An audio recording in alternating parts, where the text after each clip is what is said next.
Ada satu peringatan yang kembali muncul dan membuat banyak orang di dunia keuangan gelisah. Bukan dari politisi, bukan dari bank sentral, tapi dari seorang investor yang selama puluhan tahun terkenal suka mengkritik sistem keuangan modern. Namanya Robert Kiyosaki. Beberapa waktu lalu, ia kembali menyampaikan sesuatu yang terdengar sangat keras. Ia mengatakan bahwa dunia mungkin sedang berjalan menuju kejatuhan pasar terbesar dalam sejarah modern. Dan jika arah ekonomi global tidak berubah, maka gelombang krisis itu bisa datang dalam waktu yang tidak terlalu lama. Bagi sebagian orang, peringatan seperti ini terdengar seperti alarm yang berlebihan. Namun bagi yang sudah lama mengikuti perjalanan ekonomi global, ucapan seperti ini bukan sekedar sensasi. Ia seperti lonceng kecil yang mengingatkan bahwa sistem yang kita jalani sekarang sebenarnya penuh dengan retakan yang perlahan semakin terlihat. Gue tahu, setiap kali kata krisis muncul, banyak orang langsung merasa itu cuma narasi yang dibesar-besarkan. Dunia memang sering melewati masa sulit, tapi kemudian pulih lagi. Namun kalau kita lihat lebih dalam, sejarah ekonomi modern menunjukkan pola yang menarik sekaligus menakutkan. Setiap beberapa dekade, sistem keuangan dunia selalu mengalami guncangan besar. Kadang datang dari utang, kadang dari gelembung aset, kadang dari kesalahan kebijakan yang menumpuk terlalu lama. Dan yang membuat banyak analis khawatir hari ini bukan sekedar kemungkinan krisis, tetapi skala masalah yang sedang menumpuk secara bersamaan.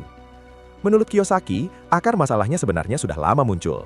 Bahkan ia pernah menulis tentang kemungkinan kejatuhan pasar dalam bukunya yang terkenal, Rich Dad Poor Dad, dan juga dalam buku lain yang membahas masa depan ekonomi. Ia mengatakan bahwa sistem keuangan global semakin bergantung pada utang yang terus bertambah, sementara nilai uang fiat semakin mudah dicetak tanpa batas yang jelas. Bagi sebagian ekonom, ini memang bagian dari sistem moneter modern.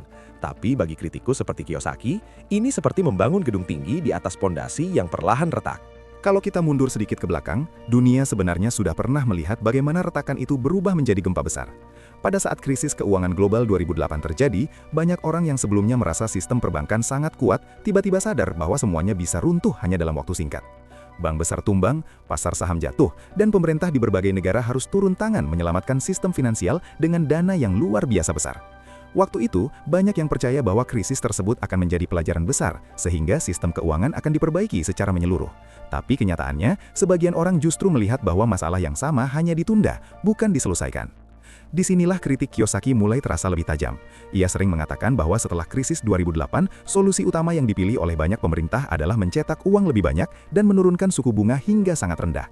Secara jangka pendek, kebijakan ini memang berhasil menenangkan pasar. Ekonomi perlahan pulih, perusahaan kembali berkembang, dan pasar saham bahkan mencetak rekor baru.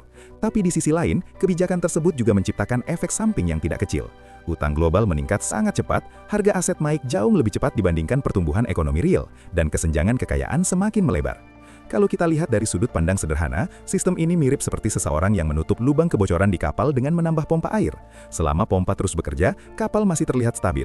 Tapi kalau kebocorannya semakin besar, pada satu titik pompa itu tidak akan cukup lagi. Inilah analogi yang sering digunakan para kritikus sistem keuangan modern. Mereka tidak mengatakan bahwa krisis pasti terjadi besok atau tahun depan. Namun, mereka mengingatkan bahwa ketika terlalu banyak masalah ditunda, resiko yang terkumpul justru menjadi semakin besar. Salah satu hal yang juga sering disorot Kiyosaki adalah pertumbuhan sektor kredit yang sangat cepat di luar sistem perbankan tradisional. Di dunia finansial, sektor ini sering disebut sebagai private credit atau shadow banking. Di permukaan, sistem ini terlihat seperti inovasi keuangan yang membantu perusahaan mendapatkan pendanaan lebih mudah. Tapi bagi sebagian analis, sektor ini juga menyimpan potensi resiko yang cukup besar karena tidak selalu diawasi dengan ketat seperti bank konvensional. Beberapa perusahaan investasi raksasa bahkan ikut bermain di sektor ini, termasuk perusahaan manajemen aset global seperti BlackRock. Perusahaan seperti ini mengelola dana dalam jumlah yang luar biasa besar dari investor di seluruh dunia. Selama ekonomi tumbuh dan kredit terus mengalir, sistem ini terlihat sangat menguntungkan. Namun jika terjadi perlambatan ekonomi yang tajam, maka rantai utang tersebut bisa mulai mengalami tekanan. Dan ketika tekanan itu muncul di banyak tempat sekaligus, dampaknya bisa merambat ke seluruh sistem keuangan global. Gue tidak mengatakan bahwa perusahaan-perusahaan besar tersebut sedang menuju kehancuran. Dunia investasi jauh lebih kompleks daripada sekadar satu perusahaan atau satu sektor. Tapi, yang ingin disampaikan oleh banyak pengamat ekonomi adalah bahwa skala resiko global hari ini jauh lebih besar dibandingkan beberapa dekade lalu. Sistem keuangan dunia sekarang saling terhubung dengan sangat erat. Masalah di satu negara bisa dengan cepat mempengaruhi pasar di negara lain. Kalau kalian perhatikan berita ekonomi beberapa tahun terakhir, banyak sinyal kecil yang sebenarnya menunjukkan tekanan di dalam sistem. Inflasi yang sempat melonjak di banyak negara, kenaikan suku bunga yang agresif, utang pemerintah yang terus meningkat, hingga ketegangan geopolitik yang membuat perdagangan global semakin tidak stabil. Setiap faktor ini mungkin terlihat seperti masalah yang terpisah, tapi ketika semuanya muncul dalam waktu yang hampir bersamaan, resiko sistemik mulai terasa lebih nyata. Gue tidak mengatakan bahwa perusahaan-perusahaan besar tersebut sedang menuju kehancuran. Dunia investasi jauh lebih kompleks daripada sekadar satu perusahaan atau satu sektor.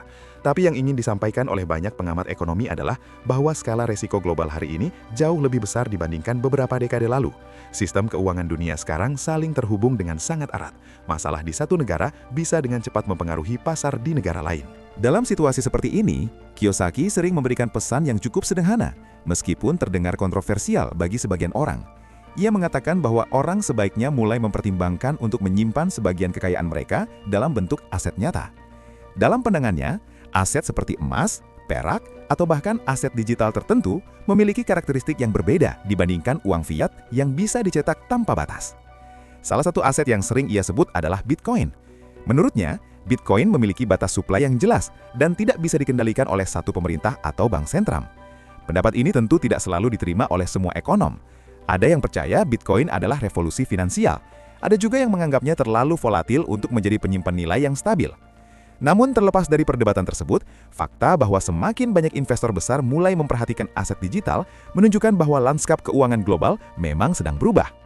Selain Bitcoin, Kiyosaki juga sering menyebut emas sebagai aset yang sudah teruji oleh waktu.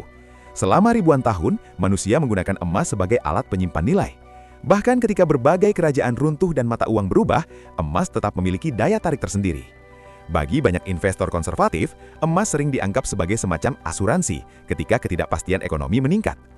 Namun penting juga untuk memahami bahwa tidak ada aset yang benar-benar kebal terhadap risiko. Harga emas bisa naik dan turun.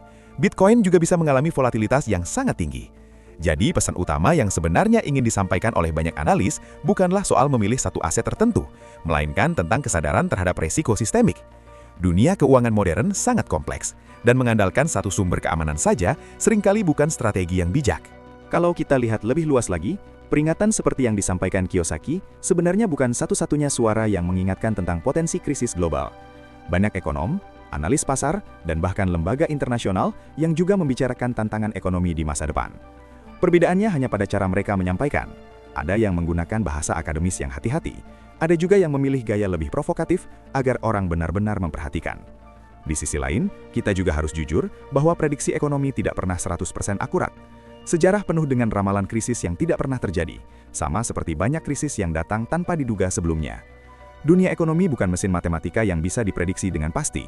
Ia lebih mirip ekosistem yang dipengaruhi oleh jutaan keputusan manusia setiap hari. Karena itu, sikap paling sehat mungkin bukan panik, tapi juga bukan mengabaikan semua peringatan. Kita bisa melihatnya sebagai sinyal untuk mulai berpikir lebih kritis tentang bagaimana sistem keuangan bekerja dan bagaimana kita mengelola risiko pribadi.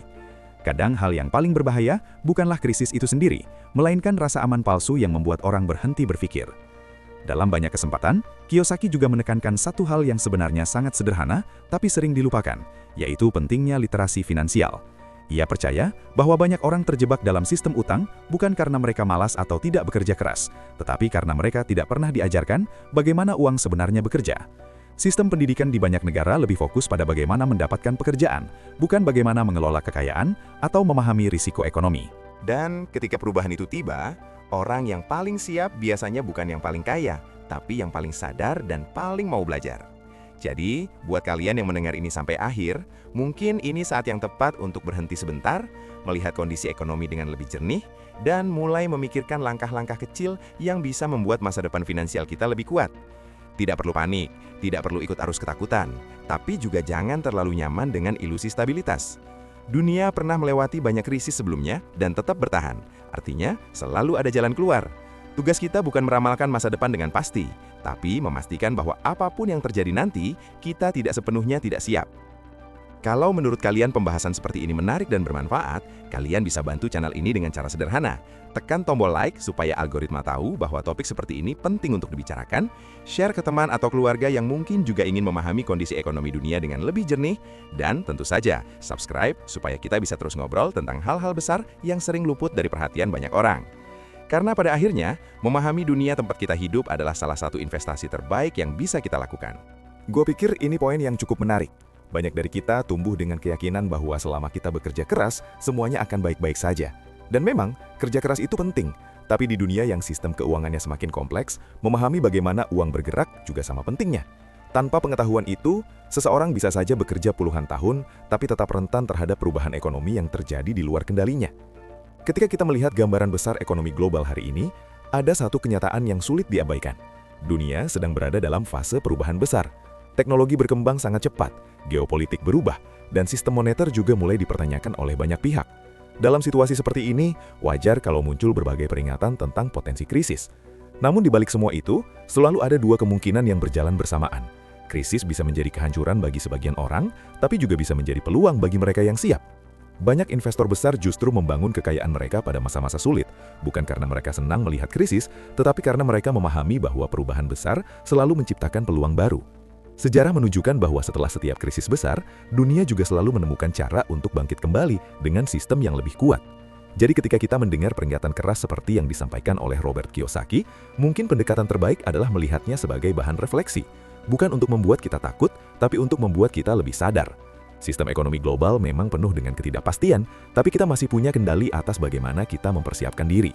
Pada akhirnya, masa depan ekonomi tidak ditentukan oleh satu orang atau satu prediksi. Ia dibentuk oleh jutaan keputusan kecil yang diambil setiap hari oleh pemerintah, perusahaan, dan juga individu seperti kita. Dunia mungkin akan menghadapi tantangan besar di masa depan, mungkin juga tidak seburuk yang dibayangkan. Tapi satu hal yang hampir pasti, perubahan akan selalu datang.